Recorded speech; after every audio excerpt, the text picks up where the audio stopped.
Hey, good day, good day, good day. Hey, thank you for joining me. Just in case you're joining me for the very first time, I am the real Brian Glaze Gibbs. Make sure you smash that like button, subscribe, share, support. Let's get straight to it. And shout out to my man Critique. Critique always coming up with different concepts. And something that he posted me, do gangster need love too? Powerful question. So when you sit back and think about what is a gangster, and you don't start off being a gangster, here it is right now is these are little desires as a kid that you watch, you see, and then you try to, copy somebody else's style. You try to come up with that, you know what, when I grow up, I want to be just like you. So a lot of young kids, including myself, you know what we do? We watch other people. And then right now, whether they're doing good or whether doing bad, if there's something about them that we gravitate to, we want to be just like them. So this is how it goes. You know what I'm saying? Do gangsters need love too? Did the real Brian Glaze Gibbs need a mother love? You ever wonder why so many of us from the hood turn cold? Why a brother who once smiled as kids end up with heart full of anger? Let me tell you something. Even the toughest gangster once needed love. And I'm speaking from experience. I am Brian Glaze Gibbs, and yeah, I needed my mother love. We all talk about money, power, and respect, but nobody ever talk about love. In the street, love is weakness. You show love, they call you soft. But in reality, every so-called gangster walking around with a gun in his hand is just somebody's son. A little boy that didn't get hugged enough. A kid that learned to fight instead of feel. We replace a mother love with loyalty to the street. But the street don't love nobody back.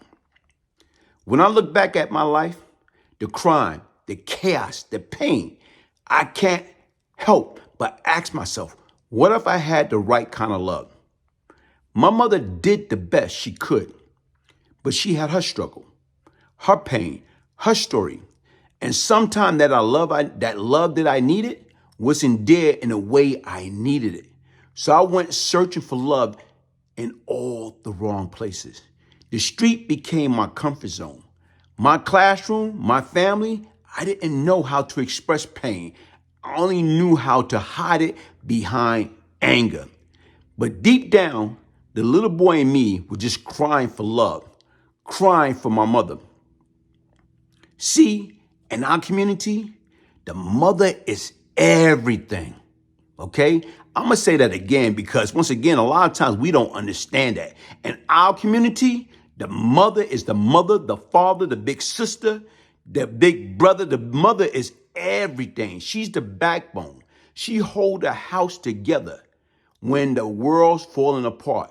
But when she's broken, when she's tired or alone, that whole foundation start to crack. That's when young men go looking for something to fill the void. We find the block, we find the game, we find the fast life, all because we miss that warmth that only a mother can give.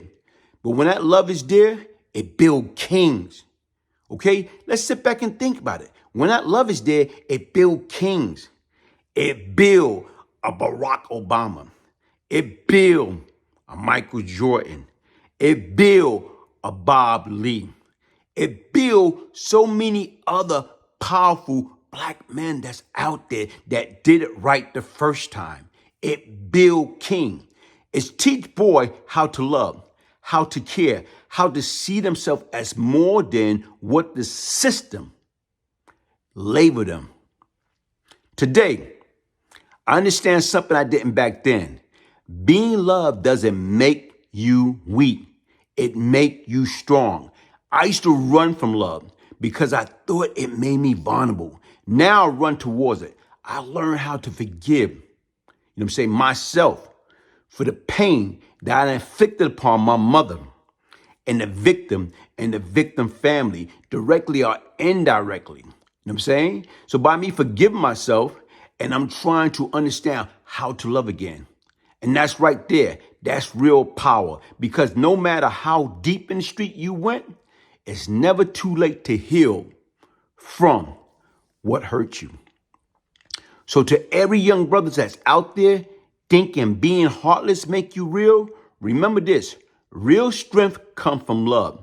And to all the mothers that's out there, your love can save your son's life. I'm living proof that pain can turn into purpose. I am the real Brian Glaze Gibbs. Okay? Hit the like button, comment, share, and let's put in a comment. Let's talk about it. Let's keep this conversation going. Do gangster need love? Yeah, they do. I did. I am the real Brian Glaze Gibbs, and this is part of my testimony. If I can change, anybody can change, because change comes from within. One love. Probably the most ruthless and notorious cocaine crack enterprise in the city, that being Howard Happy Mason and Lorenzo Fat Cat Nichols. NYPD rookie police officer was murdered, executioner style. And as I'm listening to that, I'm like, whoa. You actually dealt with Brian Glaze Gibbs, huh? I dealt with him years ago, back in the 80s, early 90s. I was where he was arrested by my partner back in those days for several murders himself. Not bad. That was given to me by a police officer in New York called Matt Byrne, whose son was gunned down by these drug dealers up there in New York City. Glaze was probably within the top 10 people in the city, but I'm going to say that he was probably one of the top 2 or 3 in Brooklyn. Drug dealers, and controlled the drug organization. And you know what I did? When I got the phone, I told my man, the next time we see him, he's out of here. Yeah. Less than 12 hours, that nigga was dead. Yeah, Is the second person you murdered? No. Because like right now, if you're going by the timeline, by that time is a few more before him. You know, I heard so many good things about you. What I really like is, I know you're a tough guy. And I've known that for quite a while, and you changed your life, and you're coming around, and you're right. We're from New York, and we're New Yorkers. No matter what color you are, no matter what religion you are, no matter what you are, you know, we're New Yorkers. Well, he was a drug kingpin himself. He was a drug lord himself back in those days, and he operated out of Brooklyn and East New York, and you know, he committed a lot of violent acts himself. So if anybody knows the streets, I mean, he knows the streets. Tottenham. Yeah, you gotta worry about them guys. But we only have to worry about those guys in Vanderveer and stuff. You know, we all knew Glaze and Tutton, all those guys. Yeah. I know Glaze, Supreme Team. What up, Glaze? You know what I'm saying? Okay, inside the mind of a killer, the brain.